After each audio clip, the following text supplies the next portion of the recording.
Good morning students. हम लोग आज सीखेंगे क्या find the rational number between two rational number. दो रेशनल नंबर के बीच में रेशनल नंबर फाइंड आउट करना है। कितने जितने पूछेगा उसके हिसाब से फाइंड आउट करेंगे। बहुत इजी है। सबसे पहले चलो देखें आप एक चीज, अगर दो नंबर है, नंबर लाइन पे वैसे ही जैसे हो गया दो नंबर है, हमने 1 और 2,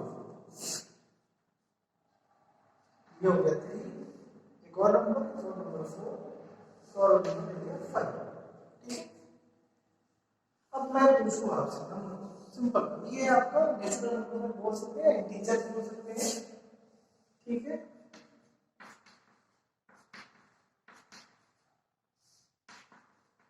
मैं पूछूं आपसे कि 2 और 5 के बीच में कितने नंबर्स हैं, या 5 या 2 के बीच में आप दो नंबर बताओ। कौन कौन से 5 और 2 के बीच में दो नंबर बताना है, कौन कौन से होंगे। तो 5 और 2 के बीच में दो नंबर कौन कौन से होंगे, तो आप क्या आंसर दें। 5 और 2 के बीच में सर दो नंबर है 3 और 4, है ना, 3 और 4। Very good, correct answer. अभी मैं पूछ लिया कि आप बताओ -3 और -5 के बीच में एक नंबर बताओ। -3 और -5 के बीच में एक नंबर बताओ। आप सोचिएगा -5 और -3 के बीच में एक नंबर -3 क्या हो जाएगा, सॉरी -4 करेक्ट हो जाएगा। ठीक है, अब मैं पूछूं आप 2 और -3 के बीच में, 2 और 2 एंड -2 के बीच में, 2 एंड -2 के बीच में 3 नंबर्स लिखने हैं। 3 नंबर बताओ, 3 नंबर इस चीज के बीच में 2 और -2 के बीच में 3 नंबर आपको बताने हैं, तो लिख सकते हैं। तो अब देखिए कि 2 और -3 के बीच में कौन कौन से नंबर आ रहे हैं। 2 और -3 के बीच में ये नंबर आ रहे हैं, इसके बीच में ये देखिए, इसके बीच में क्या है, -2 -1 0 और 1। हमें लिखने कितने 3, तो 3 लिख सकते हैं, -2 -1 0, या -1 1 और 0। 3 लिखने कैसे भी 3 लिख सकते हैं ना, ये आपको पता है। अगर पूछा जाए ऐसे इसके बीच में नंबर निकालो तो आप नंबर निकालोगे। अभी हम ये पूछ रहे हैं, आप चूंकि ये पता होना चाहिए आपको, ये जो इंटीजर होता है पूरा पूरा इंटीजर क्या होता है, रेशनल नंबर होता है।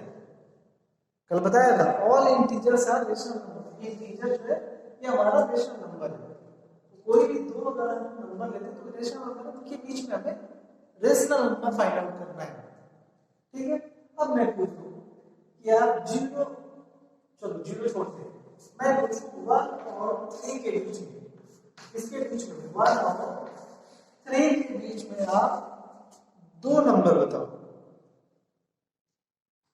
1 और 3 के बीच में दो नंबर बताओ। तो आपको दिख रहा है एक ही नंबर, आपको तो दिख रहा है एक ही नंबर बस 2। दूसरा नंबर कहां से लाओगे आप, नंबर लाइन पे 1 और 3 के बीच में तो एक ही नंबर दिख रहा है 2, तो दूसरा नंबर कहां से लाओगे आप। थोड़ा सा फिर किसी के दिमाग में आओगे sir decimal 2.5 yes, very good. अगर ऐसा सोच है तो अच्छा है, बट अगर ऐसे लिखे तो क्या करोगे, 2.5 को आप फ्रैक्शन में लिखोगे, 2.5 को फ्रैक्शन में लिखोगे। ठीक है, 1 और 3 के बीच में लेना है तो एक हो गया 2, और किसी के दिमाग में 2.5 ले जाएगा, यस करेक्ट है, बट इसका फ्रैक्शन में लिखोगे। ठीक है, 2 तो समझ में आ गया, 2 के बीच में आ गया, 1 और 3 के बीच में पूछा तो आपने 2 बता दिया। अब मैं पूछूं 4 और 5 के बीच में बताइए। 4 और 5 के बीच में 5 नंबर लिखिए। 4 और 5 के बीच में, 4 और 5 के बीच में कितने, 4 या 5 नंबर लिखिए। तो आप देख रहे होंगे 4 और 5 के बीच में यहाँ कोई नंबर नहीं दिख रहा है। 4 और 5 के बीच में कोई नंबर दिख रहा है, नहीं दिख रहा है। तो कुछ लोगों को कंफ्यूजन हो रहा होगा कैसे लिखेंगे, 4 और 5 के बीच में तो नंबर है ही नहीं, तो लिखेंगे कैसे। लेकिन कुछ लोग क्या सोच रहे होंगे, जो थोड़ा सा अकलमंद है, क्या सोचते होंगे, अकलमंदी, इनके पास थोड़ी सी दिमाग है, क्या सोचते हैं, इसको तो डेसिमल कर सकते हैं, 4.5 इसके बीच में है ना, 4 और 5 के बीच में क्या 4.5 होगा, 4.5 और भी सारे नंबर आ जाएंगे। तो बिल्कुल करेक्ट सोच रहे हैं, बट अगर इसको फाइंड आउट करना है तो कैसे करोगे आप? अभी तो ठीक है, एक नंबर निकाला तो ठीक है, 2 नंबर निकालना है तो ठीक है, बाकी अगर ज्यादा नंबर निकाला हो तो क्या होगा? तो वरी नहीं होना है, 4 और 5 के बीच में बहुत सारे नंबर हैं, 4 और 5 के बीच में बहुत सारे नंबर हैं, इतने सारे नंबर हैं कि हम लोग को खुद नहीं पता। वैसे ही 0 और 1 के बीच में, 1 एंड 2 के बीच में, मतलब between 2 number on the number line, between 2 number on the number line have infinite number, कितना है? इनफाइनाइट। इनके बीच में माइनस और माइनस 2 के बीच में इनफाइनाइट नंबर है, इसी डिस्टेंस में -1 और -2 के बीच में, इसके इतना ही डिस्टेंस में इनफाइनाइट नंबर है, हम उसको फाइंड आउट नहीं कर सकते, हमें कई जन्म भी ले ले तब भी उसको फाइंड आउट नहीं कर सकते। कितना है हमें नहीं पता, अथाह है, अनंत है, इनफाइनाइट है। हम करते क्या है, जितना हमें रिक्वायरमेंट होता है, जितना हमें जरूरत है, हम उतना ही नंबर फाइंड आउट कर लेते हैं, बस बाकी छोड़ देते हैं। समझ में आया क्या? Between 2 number on the number line have infinite numbers. Clear? हमें जो रिक्वायरमेंट है हम उतना निकाल के बाकी को छोड़ देते हैं। समझ में आया? Very good. अब देखते हैं इसी से रिलेटेड क्वेश्चन कैसे सॉल्व करेंगे। इसे पूछ लिएगा। सबसे पहले क्या होगा कि दो जो नंबर होंगे हमारे, या तो फ्रैक्शन में हो या तो इंटीजर में। तो मान लिया यहाँ पर दिया 3, यहाँ पे दिया 2 और ये दिया 3। जैसे आपके बुक में दिया हुआ है -1 0 -2 -1, तो वरी नहीं होना है। नेगेटिविटी से ना हमने पॉजिटिव ले लिया, हमने पॉजिटिव ले लिया, बुक में आपका नेगेटिव दिया हुआ है, तो वरी नहीं होना है। अब लिखिए 2 और 3 के बीच में हमें 5 रेशनल नंबर निकालना है। कितने रेशनल नंबर निकालना है? 5। किसके बीच में? 2 और 3 के बीच में 5 रेशनल नंबर निकालने हैं, तो वरी नहीं होना है, बहुत इजी है। इसको सॉल्व कैसे करेंगे हम? सॉल्व कैसे करेंगे? यहाँ लिखेंगे सॉल्व। आपको पता है ये जो हमारे नंबर है इंटीजर्स का डिनोमिनेटर कुछ नहीं तो 1 है, फ्रैक्शन बना देंगे 1 बाय डिवाइडेड बाय 1 कर लेंगे। अब इसके बाद ये फ्रैक्शन में नहीं है, अगर फ्रैक्शन में होता तो क्या करते हैं उसको भी बताएंगे। ये फ्रैक्शन में नहीं है, अगर इंटीजर है हमारा, जो रेशनल नंबर है वो हमारा अगर इंटीजर है, नेगेटिव या पॉजिटिव कुछ भी हो सकता है, तो वरी नहीं होना है, डिवाइडेड बाय 1 करना है। अब ये देखना है कि कितने रेशनल नंबर फाइंड आउट करने के लिए कह रहे हैं। हमने बोला 5 निकालना है, कितने निकालना है? 5, तो 5 भी फोकस करना है, ज्यादा नहीं है, तो बहुत सारे इनके बीच में, इनके बीच में बहुत सारे हैं, लेकिन हमें कितना निकालना है? 5 निकालना है, 5 निकाल के छोड़ दो बस। तो जितने रेशनल नंबर निकालने हैं उसमें आप केवल एक ऐड करोगे। क्या करोगे? एक ऐड करोगे, ठीक है? तो 5 निकालने एक ऐड करके कितना हो जाएगा? 6। 5 + 1 6। हम उस 6 से मल्टीप्लाई करेंगे दोनों रेशनल नंबर। मल्टीप्लाई कैसे करते हैं? ऊपर और नीचे। 5 + 1 = 6 लिख देंगे, थोड़ा सा आपको समझ में आएगा। ये मल्टीप्लाई बाय 5 + 1 = 6, इससे मल्टीप्लाई करो क्या? 6। लिख दे कैसे? मल्टीप्लाई बाय 6 कैसा है? 5 + 1 5 + 1 5 निकालना, एक ऐड कर दिया उसमें 6 इन both rational number we multiply by 6 on both rational number numerator and denominator, basically numerator and confuse नहीं होना।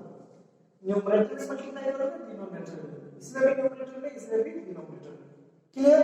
तो multiply 2 into 6, 1 into 6 and 3 into 6 and 1 into 6. Clear? Without नहीं है मल्टीप्लाई 2 6 12 6 ये हो जाएगा 18/6। क्लियर? अब हमारा काम फिनिश। हमें कितने लिखने हैं? 5। तो जरा देखो ये 12/6 है और ये 18/6 है। तो 12/6 और 18/6 में देखो कितने 5 प्लस नंबर आते हैं नहीं आते? 12/6 के बाद क्या आएगा? 13/6। यहाँ न्यूमरेटर इक्वल होता है 6। इसके बाद क्या आएगा? 14/6, फिर 15/6, 17/6, 16/6, फिर क्या आएगा? 17/6। जैसे ये कर लिया आपने, बस वही करना है। अब देखिए कि 12/6 और 18/6 न्यूमरेटर इक्वल है। तो इसके बीच में आप देखिए कि कुछ नंबर यहाँ पे एक भी नंबर नहीं दिख रहा था, यहाँ पे भी नंबर, ये भी तो इक्वल था, डिनोमिनेटर एक 1 का इक्वल था, बट इसके बीच में भी नंबर नहीं दिख रहा था। हमने बस क्या किया, जितना चाहिए था उसने हमने ऐड किया, उसे मल्टीप्लाई कर दिया दोनों में, तो आपको ये मिल गया। आप देखिए अब इसके बीच में नंबर भी मिल गया, 6 तो सही है, डिनोमिनेटर इक्वल होगा, इसके बीच में नंबर मिल गया, ठीक है? 13 14 15 16 17 ये 5 6 5 कितने डिवाइडेड बाय 6 डिवाइडेड बाय 6 ये हो गया हमारे 5 रेशनल नंबर। किसके बीच में? बिटवीन 2 एंड 3 के, बिटवीन 2 एंड 3 के बीच में ये हमारे 5 रेशनल नंबर हो गए। थोड़ा सा सिंपलीफाई कर देंगे इसको, जहां पे कट करने वाला होगा कट कर लेंगे। आपको याद है मैंने बोला था स्टैंडर्ड फॉर्म में लिखना है रेशनल नंबर को या सिंपलेस्ट फॉर्म में। ये क्या हो जाएगा आपका 7/3 हो जाएगा। ये क्या हो जाएगा आपका 5/3 से 2 से कटा 2 3 जा, ये 3 से कटेगा, ये कितना हो जाएगा?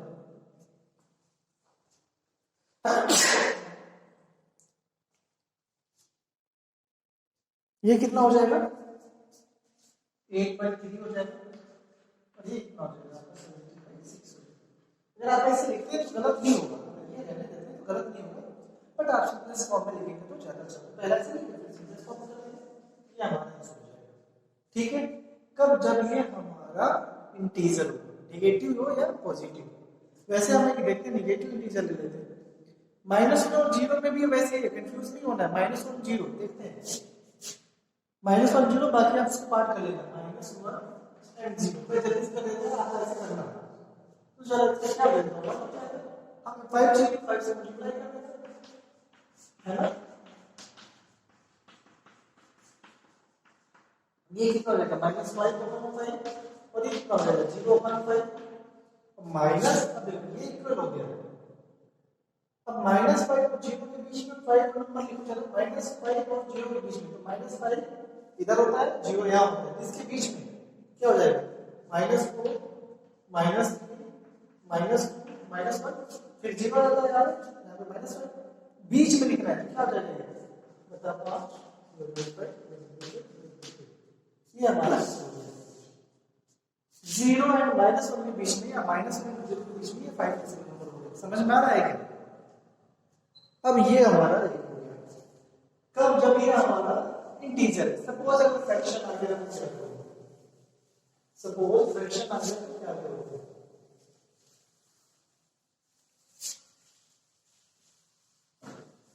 फ्रैक्शन आ गया लिख दिया 1/2 ले लेते हैं एंड 3/5, ठीक है? 1/2 एंड 3/5 कुछ भी हो सकता है फ्रैक्शन में। अब लिखा इसके बीच में 5 रेशनल नंबर, कितने 5 नंबर? Rational 5 rational. जैसे आपका थर्ड और फोर्थ पार्ट है, थर्ड और फोर्थ पार्ट हो सकता है नेगेटिव हो, पॉजिटिव भी हो सकता है। हमने पॉजिटिव रेशनल नंबर लेके चलो, नेगेटिव भी हो जाएगा ऐसे। तो जब ऐसा दे दे, फ्रैक्शन दे दे, तो आपको सबसे पहले उसका डिनोमिनेटर चेक करना है कि इक्वल है कि नहीं है। अगर इक्वल है तो बिल्कुल, अदरवाइज सबसे पहले आप डिनोमिनेटर इक्वल करेंगे। अगर इक्वल है तो वेरी गुड, नहीं है तो इक्वल करेंगे। आपको पता है कैसे करते हैं, क्रॉस मल्टीप्लिकेशन, इसका यहाँ भी इसका यहाँ भी। ये हो जाएगा आपका 5 ये हो जाएगा 10, ठीक है। एंड ये कितना हो जाएगा आपका 6 और ये कितना हो जाएगा 10। एक्चुअली में जो 1/2 था 3/5 था, उसको हमने जब इक्वल डिनोमिनेटर बनाया तो क्या हुआ 5/10 और 6/2, ये इसी का फॉर्म है, यानी कि ये दोनों वही नंबर है। इनके बीच में हमें 5 रेशनल नंबर लिखना है। तो जरा देखें 5/10 और 6/10 के बीच में 5 लिख सकते हैं क्या? 10 तो इक्वल है, 5 और 6 के बीच में कोई आया नंबर अभी नहीं है, तो आप वही काम करेंगे। आपको 5 चाहिए, सेम वही प्रोसेस, ये मल्टीप्लाई बाई क्या 6, जितना होगा उसमें एक ऐड कर देंगे, 6 होगा 5 प्लस 1 और both rational number numerator and denominator से यहाँ पे 6 से मल्टीप्लाई करेंगे, यहाँ पे 6 से मल्टीप्लाई करेंगे एंड यहाँ पे भी 6 से मल्टीप्लाई करेंगे और यहाँ पे भी 6 से मल्टीप्लाई करेंगे। ये कितना हो जाएगा 30, ये कितना हो जाएगा 60, ये कितना हो जाएगा 36, ये कितना हो जाएगा 60। ठीक है, ये 60 क्यों आपको पहले लिखा था बट नंबर नहीं आ रहा था, तो मैं 5 लिए 5 प्लस 1 और 7 चाहिए 7 प्लस 1 8, वैसे ही 1 ऐड करके मल्टीप्लाई करके कर दिया। अब इसके बीच में 5 रेशनल नंबर लिख दो, तो वो 60 इक्वल इसके बीच में आएगा 30 और 36 के बीच में 5, तो 30 के बाद क्या आता है 31 32 33 34 और 35, 36 नहीं, उसके बीच में लिखना है, ध्यान रखना बीच में लिखना है, 36 नहीं आएगा और डिनोमिनेटर क्या है 60। अब आप इसको सिंपलेस्ट फॉर्म में लिख लो, इसको क्या करोगे सिंपलेस्ट फॉर्म में लिखेंगे। समझ में आया क्या? समझ में आया? Very good. अब लेते हैं ऐसे क्वेश्चन लेते हैं हम थर्ड -5/4 4/5 -2/3। ये समझ में आ गया होगा, जल्दी से करिए इसको, मेथड से करिएगा।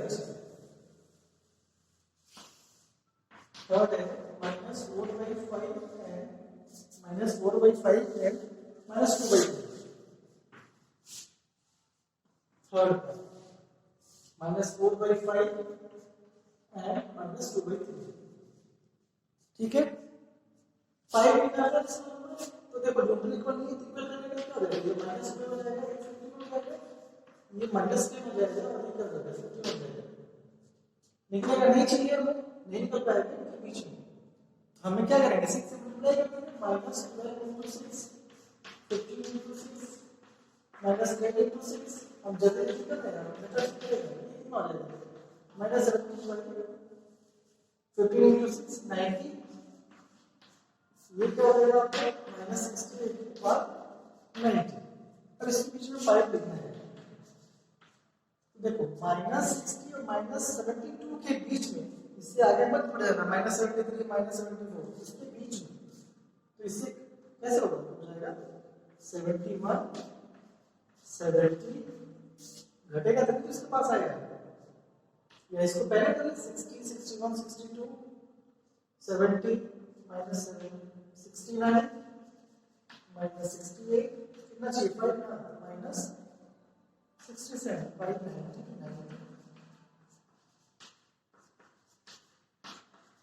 समझ में आया क्या? ऐसे कर सकते हैं और भी हो सकता है, उल्टा भी कर सकते हैं आप, सबका एग्जैक्ट आंसर हो सकता है नहीं भी हो सकता है, तो वरी नहीं होना, ये है मेथड आपका निकालने का।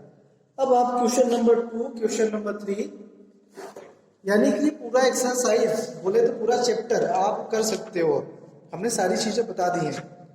और किसी को भी कुछ भी डाउट है एक्सरसाइज 9.1 में तो क्वेश्चन नंबर 7 सब कर लेंगे आप। 8 देखें, कंपेयर करना है कौन सा बड़ा है कौन सा छोटा है कौन सा इक्वल है।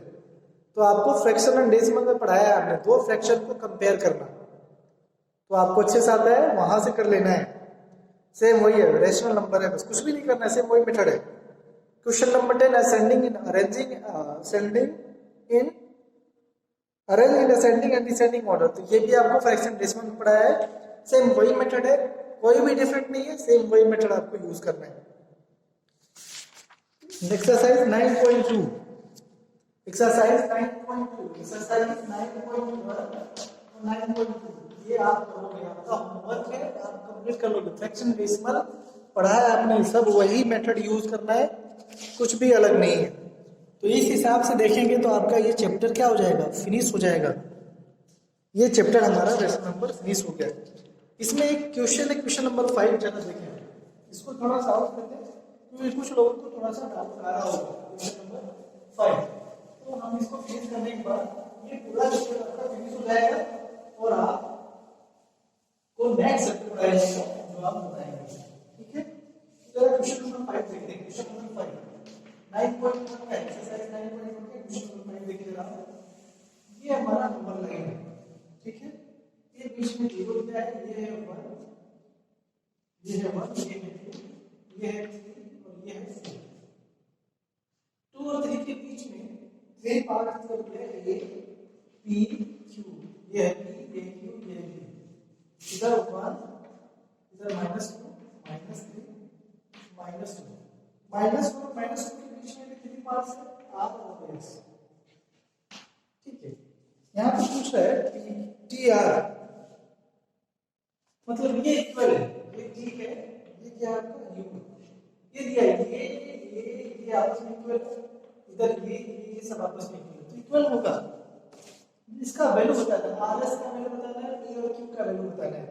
तो चलो देखो 2 और 3 के बीच में कितने इक्वल पार्ट्स हैं, 2 और 3 के बीच में 1 2 3 इक्वल पार्ट्स हैं। सेम वैल्यू की -1 -2 के बीच में 3 इक्वल पार्ट्स हैं। इसका मतलब कि 0 और 1 1 एंड 2 3 एंड 4 के बीच में भी कितने इक्वल पार्ट होंगे, 3 इक्वल पार्ट होंगे। तो 1 2 3 इक्वल पार्ट कर दिया, यहाँ पे कर देंगे 3, इधर कर देंगे 3। समझ में आया? अब थोड़ा नंबरिंग करते हैं। 3 पार्ट्स है, ये हमारा 0 है, ये हमारा 1 2 3, ये हमारा 1 था और ये 1 था, ये तो 1 है। तो ये क्या हो जाएगा, मतलब ये 1/3 हो जाएगा, क्योंकि 3 पार्ट्स पहला लेंगे तो टोटल 3, ये 2/3, ये 1 है तो क्या हो जाएगा 3/3, ये क्या हो जाएगा 4/3, ये क्या हो जाएगा 5/3, ये 6 है तो क्या हो जाएगा 6/3, तो ये तो 2 हो जाएगा। अब ये क्या होगा 7/3 और ये 8/3 और ये 3 है तो 9/3। अब p का वैल्यू बता सकते हैं क्या होगा, p is equal to 7/3 and q is equal to 8/3। समझ में आया क्या कैसे करना है? सेम वैसे इधर आएगा, ये -1/3 -2/3 और ये कर देंगे -3/3। t वाला हमारा क्या होगा -3/3 -1 हो जाएगा। ये फिर क्या हो जाएगा -4/3 -5/3 और ये कर देंगे -6/3। तो r कितना हो जाएगा आपका -4/3 और s कितना हो जाएगा -1/3। ये है इसका करने का मेथड। तो बाकी सारे क्वेश्चन आप करोगे, इस हिसाब से आपका चैप्टर फिनिश हो गया। ठीक है, कोई भी डाउट होने से आप हमें व्हाट्सएप या कॉल कर सकते हो, प्रॉब्लम या क्वेश्चन का पिक्स लेके सेंड कर सकते हो। ठीक है, ओके, तो थैंक यू।